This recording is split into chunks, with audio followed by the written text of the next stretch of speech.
So the first point I want to share with you, Christians are called to be unified. You heard Grant talk about this. I mentioned this several times.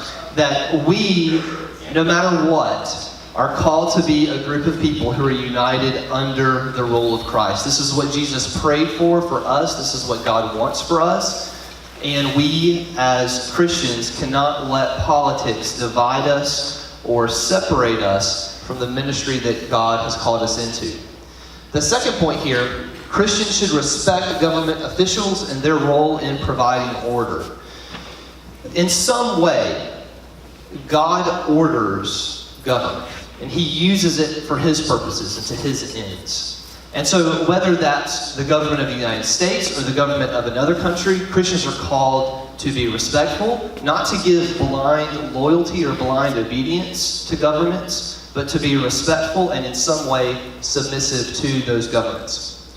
Third point, no political party fully represents Jesus' teachings. There are Christians in this election who will vote for the Republican candidate, and there are Christians in this election who will vote for the Democratic candidate.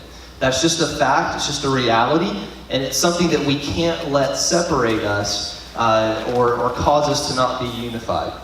And the final point, you've heard Mr. Pugh mention this, and Grant mentioned this as well. We are citizens of God's kingdom, first and foremost. This is the thing, the idea that Jesus talks about throughout His Gospels, about what it means to inaugurate, to bring about God's kingdom.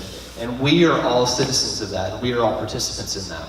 So, as we leave here today, take these 4 points with you. We'll be engaging these more in small groups tomorrow. Teachers, you are dismissed.